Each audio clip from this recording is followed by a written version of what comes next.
Hey, I'm Matt Hudgins. He's Dave Mulvaney, and this is Profitability MD. Dave, how you doing today, buddy? Matt, I am doing good. Hurricane Dorian or whatever is just off our coast heading north, and we're okay. So a little bit of We're wind. okay. That's really good to hear, man. They were kind of scaring us over the weekend. The Weather Channel was all Sure make a lot of money when they tell you that it's hitting the fan, don't they? don't they? And I was actually thinking about that because, think of all the business. I had some friends that were going down to Amelia Island right outside of Jacksonville, and they closed those two hotels like Monday at noon. Think of all the business that those hotels lost for this week. They closed Savannah, the highway that goes from Savannah to Atlanta. They closed it to make it one-way evacuation route. So you couldn't go to Savannah to do any business this week or for 2 days, 3 days. I'm like, you actually hurt people by making this over dramatic. Well, I'm a member at the Ponte Vedra Lodging Club, which is, of course, a big resort, and they closed on Monday. Yeah, they were closed. And I'm like, but I want to come in and use the gym. This guy's got to clear the beach out, but let me use the fitness center because but I guess it's all hands on deck. They got to get all the stuff off. They got to get the windows boarded up, all that stuff. And better safe than sorry. Sorry, I understand that. Better safe than sorry. Exactly. All right, so let's talk today. I'll tell you a little story, and we're going to call this, Do Clients Know the Value You Provide? Okay? All right, and so let me start off with a little story because I just got off the phone with a marketing person, a digital marketing person, and they are – so here's the value they provide and how much they charge, and then we'll go from there and build the conversation. So they're providing a service. They say they are a professional referral network. So they will provide you with client leads, okay? Consulting, investment advisory, coaching, whatever we're talking about here. It doesn't matter what we're talking about. It could be a plumber lead, but you'll get to my point. For me, it was the advisory stuff. But for that, what they do is they run a digital marketing campaign with Facebook and Instagram and whoever else. They also run Google AdWord campaigns, right? So somebody looking for a coach, an advisor, something to that effect, they will run the campaigns themselves. They will gather the leads. They will have somebody do a phone interview to qualify the leads. And then they guarantee you, I think their number was 6. I guarantee you 6 leads in the next 12 months. And for that, they charge $14,000. Okay? So you and I got on this call beforehand. So I don't have enough information to make a decision if that's worth it to me or not. Okay? So they're not, first of all, let's go back to single target market. They're identifying me, a coach, a consultant, as their target market. Okay. What's their offer? They're offering me clients, prospective clients, let's say, strong leads, however you want to say that, right? Qualified leads. That's the word we should use, qualified leads, right?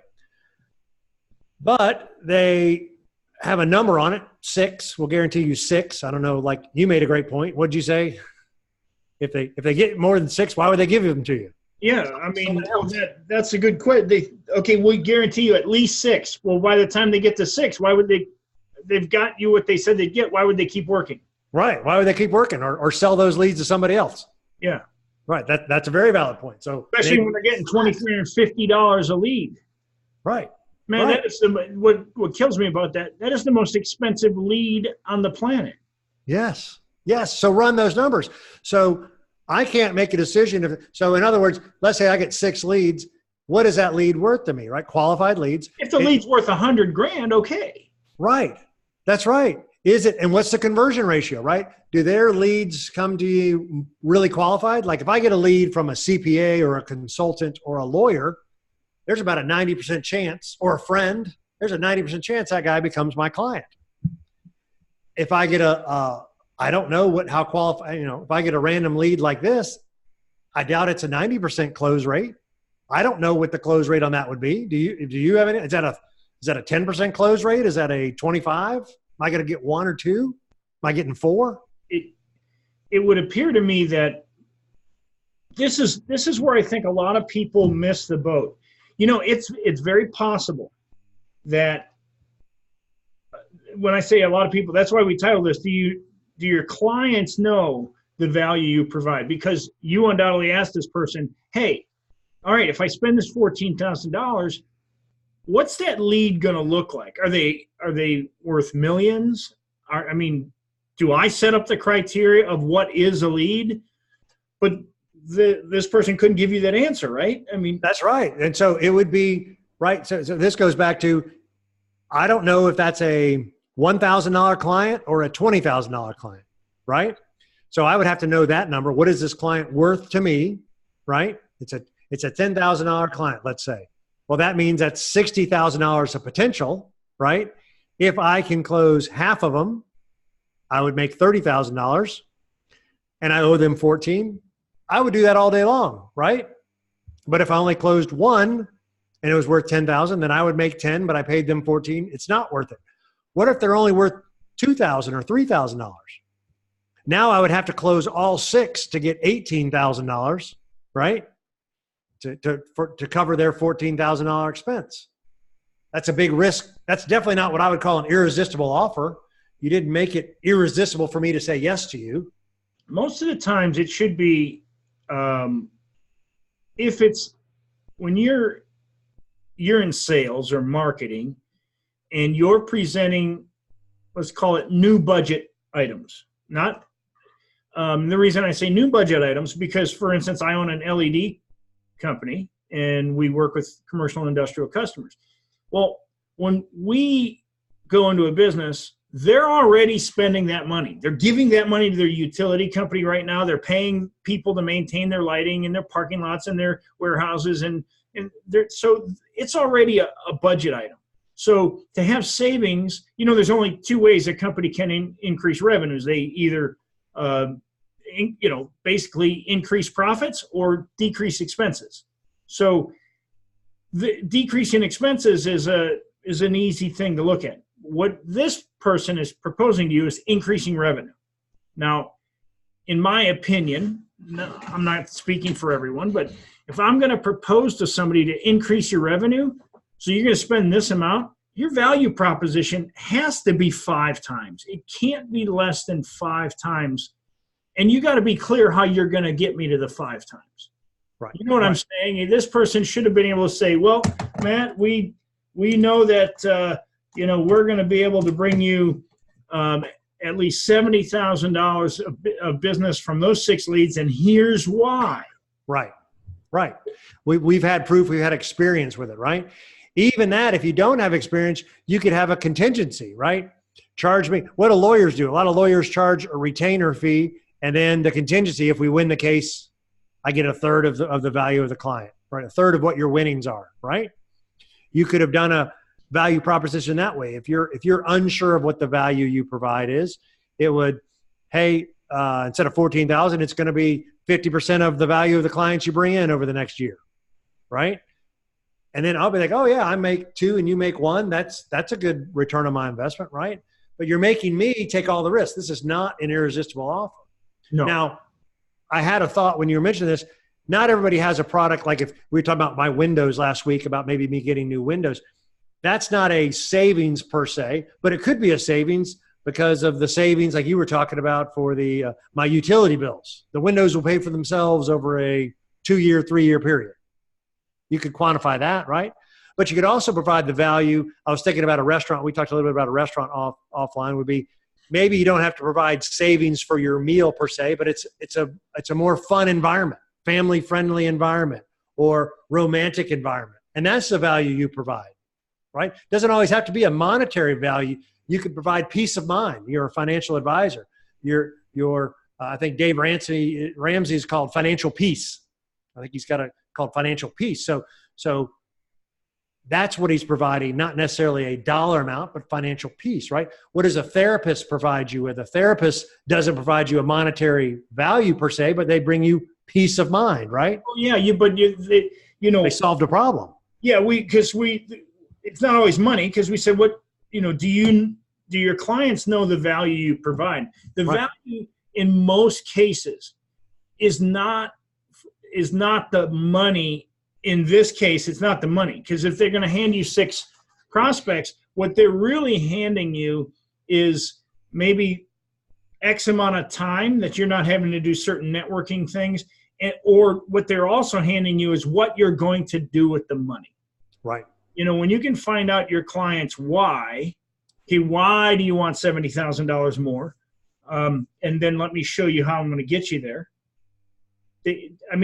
What it appears to me is this particular company is really bad at marketing, because the person that you were talking to is probably the same person who's generating leads for other clients. That is really good. They're really great at marketing stuff for my little business, but they're terrible at marketing their own business.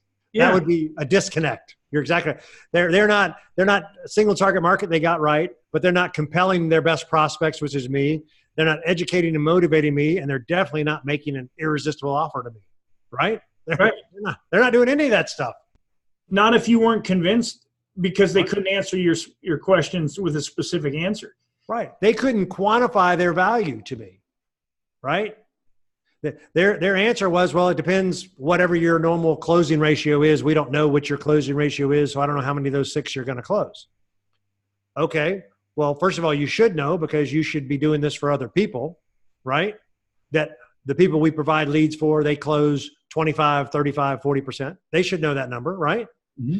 They should also know the average client is worth this amount. They'll pay a consulting fee of $5,000, $10,000, $15,000, or they'll pay an advisory fee or a planning fee or a consulting fee of $5,000, $10,000. They should know the average value of those clients they provide. They should know those numbers, right? And if not, they should at least have some sort of, okay, I'll split irresistible offer. I'll split the risk with you, right? I'll provide you the lead. If you close it, you pay me 50% of it, 25% of it, 70% of it, whatever the number is, because that's what they don't understand would be, if you got me in front of the prospect and I closed the client, I'm more than happy to share a referral fee with you, right? This is where I think copywriting comes in, because so when you're writing good copy, first of all, when I'm writing a marketing message, I almost always start with the offer before I write anything else. I'm trying to figure out what am I offering this person? What am I looking to solve for them? Yes. So before you come up with the price, you got to come up with the offer. What are you offering to do for them? Then once you have the offer, I think then you have to, so let's just say this company hired me and you to come up with their marketing. The first thing I'd say is, okay, now you're trying to get to $70,000, which would be 5 times, at least 5 times. So you've got an offer. It's got to become irresistible. How do you make that irresistible? Well, you got to bring a guarantee in. Okay. Yes. Matt, we guarantee that we'll get you as many clients as it takes, even beyond the 1-year point, until you've made the $70,000 in revenue. Okay. Right. Now you've taken and any clients beyond the $70,000 number, then we get a 35% bonus on that. And you'd be like, well, hell yeah, that's a good deal. And so you notice I haven't even started. So all we did is we worked with the offer and the guarantee and made it irresistible with the guarantee. Now you can write the rest of the marketing. Absolutely. Well, it's funny you say this. This reminds me of there was who was it? There was a coach we were talking about he charged a fee, $1,000 escrow, and now that $25,000 or 50% of the deals that you make. Oh, my internet says it's unstable again. Yeah, well, it was for a second there. Okay. So I'm going to ask you to say that statement you just said. Say it over again. Yeah, so you and I know of a coach that was making the irresistible offer of, hey, you're going to put $25,000 in an escrow account, and if you do nothing, because I get that $25,000 because you took up one of my spots, or I'm going to make you successful, and I'm going to get 50% of the deals you do over the next 12 months. Okay. Either or, whatever number is greater. If you don't do any deals, I at least get my 25. If you do $100,000 worth of deals, I get 50,000. Right? Right. And that's an irresistible offer. He kind of had a minimum floor, put the challenge back on his customer. Hey, this is going to cost you 25 grand if you do nothing, or you're going to make 50,000 or whatever, 50% of whatever we make together, because I'm going to help you be successful. That was an irresistible offer. That was pretty good. Yeah. So here's there's really 4 elements of any marketing message that are really critical, I guess you'd say. So you have to have this big idea. Whatever that big idea is, in this case, this person was going to get you leads so that you have more time to enjoy your life and have more money and all those things, right? So there's a big idea. But now the next component is you've got to have a promise of these benefits. There has to be a promise that makes it easy for your prospect to imagine how much better their life is going to be. Right. You did a better way to sell me on this product would have been, right, not just the dollar amount, like you're saying the $70,000, but you mentioned it during the thing, but you could say, hey, look, you're going to bring in X number of new clients and new revenues, but then you don't have to spend any other money on marketing. It's going to save you time. It's going to give you peace of mind because you know we're the ones working in the background generating leads for you. So you could have sold me on 4 or 5 benefits, right? Not just the 6 qualified leads. You sold me peace of mind, saving time, maybe saving money, saving effort because you don't have to do any other marketing efforts. Like maybe you're doing 5 things at once. So your value would have been easier for me, right? I wouldn't have to justify all the money based on my return on the leads.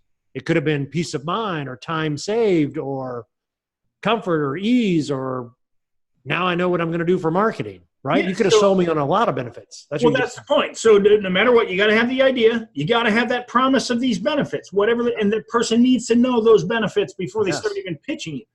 Then the next one is huge. It's proof. You've got to have some proof that, because these decisions are made emotionally. And so the rational mind, all of a sudden, when you're getting ready to buy something, you go from emotion to all of a sudden rationality. And now you're doing math and you're going, wait. And now if she had said, look, here's the deal, Matt, we've got 86,000 clients who've made 8 to 12 times what they invested. So now you're creating proof, and then you need credibility. The person, why we are qualified to do this for you, Matt. So if you have those 4 things, the big idea, promise of benefits, you've got proof, and you've got credibility, a client or prospect will make a educated decision. But it's like they left out so much of it. Yeah. I mean, they didn't know how to when you said, well, what kind of clients are you going to bring me? I don't know. They didn't have an answer. How is that possible? No, but like I said, I like what you're saying. If you sell me on those other benefits, then the monetary one becomes less important, right? It's like lawn service. We've even talked about that before, which is like lawn service. It's the time you save me. It's the pain in the rear that you save me. It's the handyman that changes out ceiling fans. And I need 3 new ceiling fans in the house. I can do it myself, or I can find a handyman. It's not the cost of the handyman. That's a pain in the rear end that I don't have to do, or I can go play golf or spend time with my family. It's not a monetary thing. I'm gonna give you a perfect example. Right. So I stumbled onto a whole new industry. And it by accident, but I stumbled onto it. It's called trash valets. Okay. And they are for apartment complexes. What they do is they put these little individual garbage cans outside of every apartment door, and they empty them daily, so that you don't have these big giant dumpsters sitting outside the building. And so I was starting to brainstorm all these, and it's possible I may be writing some copy for an organization. I'll just say that. I'll leave it at that. But so I'm brainstorming all these benefits, and it's things like people don't have to go out and take the trash out at night because they're scared. They don't have to drive around with a bag on top of their car, and people, if they have a recycle bin and a trash bin right outside their door, and it looks, aesthetically pleasing, they're more likely to recycle consistently and dispose of their trash properly. And so because they're disposing of their trash daily, they have less problem with pest control in the apartment complex, all sorts of other benefits. And by the way, even the person I was talking to about copywriting didn't even think about the pest control aspect. I was coming up with all these benefits. Sure. Yes.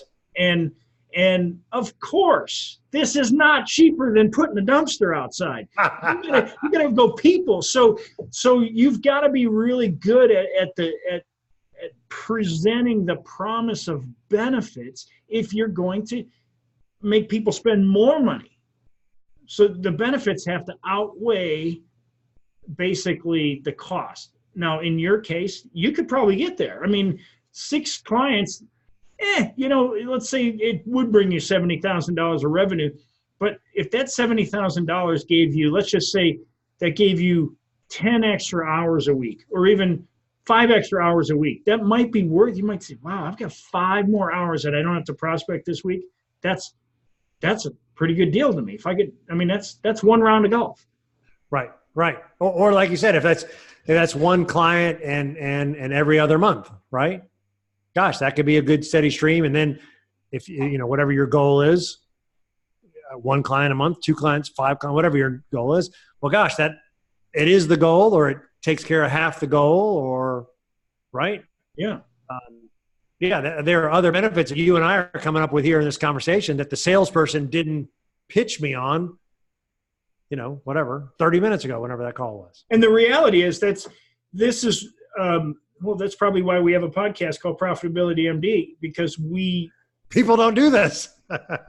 This is why so many companies need help, and so many companies think they're doing a good job of marketing. And the reality is that all of marketing boils down to really this promise of benefits is, if you put the promise of benefits in front of the right audience, all you've got to do, you've got this big idea. The big idea produces a promise of benefits. What's the big idea? Whatever it is you sell, and the problem you solve, that's what it is. That's your big idea, the problem you're going to solve. And then all of these benefits you're going to get from it. Then all you've got to do is provide proof, and why are you the right person to do this for, to help me do this. That's it. You put those 4 components together and you'll never have a problem selling. But this person missed it. I think most people miss it. You're exactly right. It is, like you said, you want to make it such a no-brainer that it's obviously to do business with you, right? Why wouldn't you do business with this person? Because they're solving the problem I want. They're providing the value that's greater than the reward that I'm seeking, whether it be monetarily or peace of mind. Now let's back this up and say, gosh, if this was a digital marketing agency that brought me whatever your number, you want 1 client a week? Do you want 1 a day? Do you want 1 a month? Whatever your dollar amount is, gosh, if they could provide that goal for you, then the value is tremendous, right? Because the peace of mind. Here's the reality. If they were a little better at presenting this whole idea better, they'd probably get more than 6 leads for you every year too. They'd probably be, if they could teach their people the promise of benefits for you, the client, if they could do that better, then they're also going to do it on the other side. They're going to have a lot more appointments. Dean Jackson would tell you, so Dean Jackson, one of our little gurus, says sometimes it's easier to provide the results for somebody, right? So in this scenario, you could run your campaign for my area or whatever. I don't know if it was Atlanta or if it was a zip code. I don't know how they were going to do it. And just go ahead and run it and just, hey, Matt, we've got 6 leads for you. Do you want them? And will you pay us 50% of whatever you close? So you could go ahead and provide the result, provide me with the 6 leads, and I'll pay you for them, right? You could have already done it, right? The irresistible offer would be, hey, we ran this campaign. We found these right candidates for you. We solved a problem for you. They're sitting right here. Are you ready? Right? Because there's also, this talks about future dollar amounts, right? So if you tell me $14,000 today or $14,000 a year from now, when I've made you whatever, 30,000, 50,000, what? Yeah, I'll pay, because it's future money, right?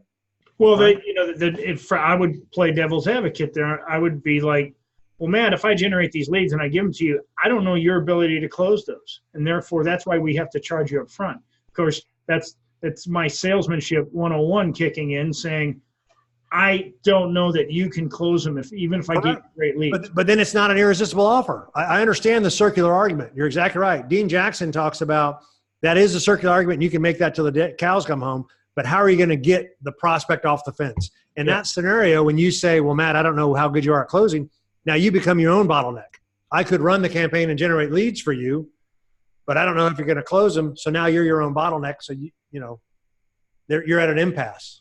Yeah. And so you cannot tell your client that they can't.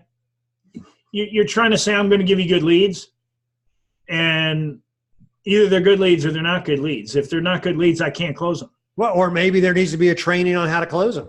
Now, I'm going to provide you good leads, and I'm going to say, here's the best practices on how to close these leads. So you'll have the best chance of closing them. But even though, the irresistible offer is really the person making the sale is making the irresistible offer, right? Right. So the irresistible offer is, I got to make it so, hey, Dave, I'm going to generate leads for you, and I'm going to teach you how to close them. So you're probably pretty good. Maybe I can enhance your ability to close them. And then will you give me 50% of that, 30% of that, 25? I don't know what the proper number is, right? But in that instance, now I've decreased the risk for you. Oh, right? Yeah. The reality is, if your marketing is done right, 99% of the closing was already done. It's already done. And who wouldn't give you money to give them a new client, right?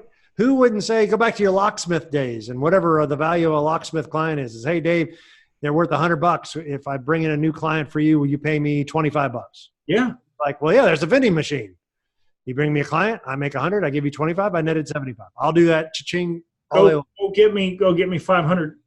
Go get me 500 clients, and I'll figure out how to put people in vans to take care of them. I mean, that's ultimately what we did with the Yellow Page advertising. I ran full page ads. You know why? Because that was back in the day when people would go, uh-oh, I locked my keys in my car, or my husband just left me, or we just fired an employee. I got to get these locks changed right now. I know it's midnight, but I got to get these locks changed right now. I got to get the safe combination changed. Where would they go at that moment in time? So I was paying for the lead $8,000 a month in 1993, 1994, $8,000 a month back then for a full page ad in the Yellow Pages, but I was buying the leads. Yep. So I probably was paying 25%, because we were doing about $30,000, $35,000, $40,000 a month in straight from the Yellow Page advertising. We knew it was from that. So, you'd have repeat clients, but I'm talking new business coming in. So it was pretty easy to calculate the ROI. It's about 5 times what I was spending. And so I was buying those leads, and that's what we're talking about. Right. Anybody will buy leads if you can give them leads. So if you're watching this and you want to bring me coaching clients, and I'll pay you after I take those clients through the most unbelievable coaching experience, because I'm going to make their business grow by 10 times, and you would too. But you bring those clients to me, I'd be happy to pay you, a portion. Why wouldn't I? Right. Why wouldn't anybody on the planet? Right. And that's the irresistible offer that we provide, that you should provide for your clients, which is the value is the dollar amount. When we're talking about here, it is an experience. It is a peace of mind. It is all the above. But you got to make sure your client knows and understands the value, because they can't make the decision unless they understand the value, right?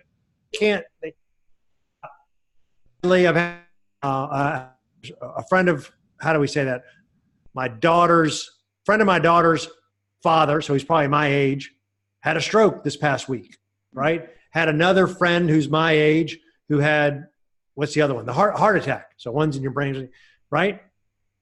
So the benefit, there's apparently a test you can have done for like $100. I don't know if it's a calcium test or what it is, EKG, I don't know what it is, that could screen you for a chance of a stroke or a heart attack. That's the value, $100. I thought it was $100. The value is peace of mind. Yeah, right? but the other side is worse. What if you're a candidate for it? Then it becomes a problem. Then now you can't. It's priceless. I'll pay you whatever I need to pay you. You know, now you can't get insurance because you've got this on your medical record. You know, but hey, I mean, but at least you know, yeah, well, I guess I got to be careful so I don't have a stroke. I mean, right. But I'm saying it doesn't, like I say, that's a peace of mind value that you're providing.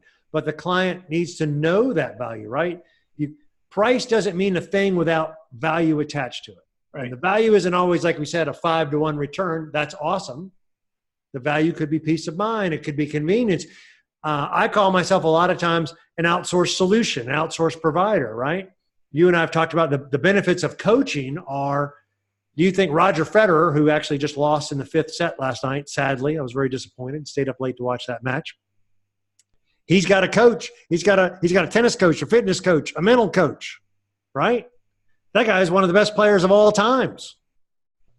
And he sees value in having a tennis coach. He sees value in having a fitness coach. He sees value in having a nutritionist, right? He sees value, which may or may not be monetarily, but you think the guy doesn't know what he's doing? He's 38 years old. He's the oldest pro tennis player right now. Well, you know, it's funny you say that. And so there's 2 things about what you just said. Now, of course, I have a coach. I mean, I have a coach who helps me. And so the fact that I sell coaching, I would be very hypocritical if I didn't have a coach. I know you have a coach as well. Right. But you know, you said something before about the monetary value. What you have to think about, or what we all that money is it's part of a barter system. And so if I have $100 in my hand and you have something that is more valuable to me than the $100 in my hand, and you're willing to exchange that with me for my $100, that's a good exchange, right? It's right. More valuable to me. It doesn't have to be monetary value. It just means whatever that value is, that promise of benefits that you have in your hand is worth more to me than this $100. Then we're going to exchange it. And you want the $100 more than the value you have in your hand.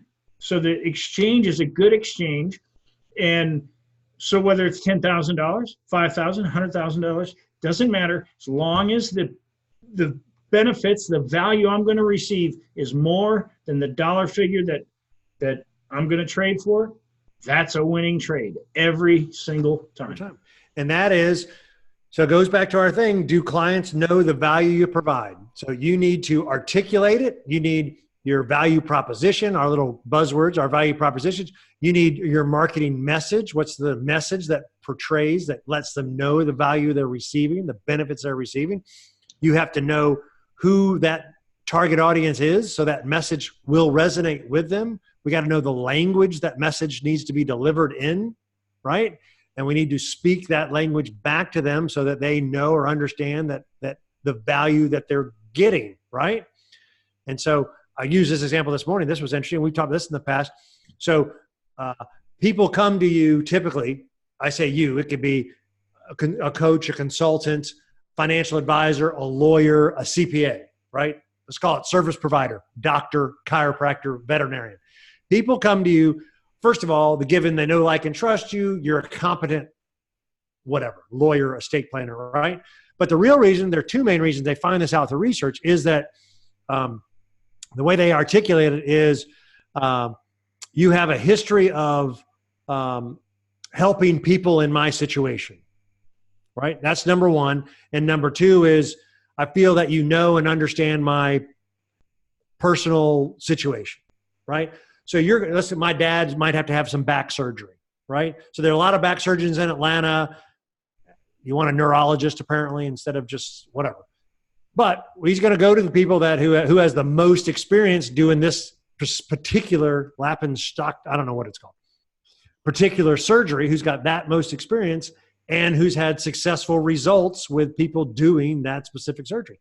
That's the criteria that I'm helping him with, right? There are a bunch of people in Atlanta that do the back surgery, but the criteria are how many have done this particular surgery and what's his success rate of that particular surgery. And you know, let's I mean, we're already over our time, but when you talk about surgery, you know, it's so funny that, do you really want the lowest price surgeon? Right. That's a great example. That's perfect. You never want the lowest price surgeon. I don't want the guy. Okay, I'll give you, for instance, about 10 years ago, for one of my wife's birthdays, I got her LASIK surgery on her eyes.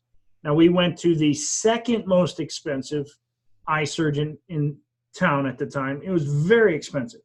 Now, there were much lower price people. It was just when LASIK was really getting going. Now you get LASIK for like $250 an eye. Back then it was like $500 an eye. I mean, there's so much money back then. But I don't know if I'd want to go to the $250 an eye. That's a great one. That is exactly right, because the value is worth much more of it. I don't want my dad to have back surgery and be permanently damaged. You don't want your wife to have LASIK and be permanently damaged, right? Because the consequences are so, but the value proposition is, and this is great premium pricing, right? People could buy a Lexus or a Toyota. It's the same car. They want the perceived value of the Lexus. You're talking to a multiple Lexus owner. No, it's not the same car. I own a Lexus. I'm just saying. But anyway, this got off on a tangent, but it all comes back to what we talk about all the time, right? It's called, do your clients know the value you provide? How are they going to know that? You got to know your target audience. You got to know the right message. You got to know the problem you're solving, the results you're providing. You got to speak their exact language so it resonates with them. You have to make an irresistible offer so that it's obvious that you're the right choice, that you know how to deal with people like them, and you've helped people like them in the past and have a successful track record of doing. That's how they make decisions. Like you call it, social proof. Your 4 criteria. Yeah. So Matt, we covered a ton of ground. Oh, we did. Great episode. Which I believe this is episode 37. And if you got value out of this, subscribe to the channel, ring that bell, and you'll get notified every week when we come out with a new show. I think we get better every week. There's a lot to learn, but Matt, where can we find you? Yeah, so I'm at 10xprofitblueprint.com. That's my coaching website, 10xprofitblueprint.com. And then it's Matt Hudgins over on LinkedIn. How about you, Dave? DavidMulvaney.com, and you can connect with me at David Mulvaney on LinkedIn as well. So, all right, man. Matt, good talking to you. We'll talk soon. All right, see you.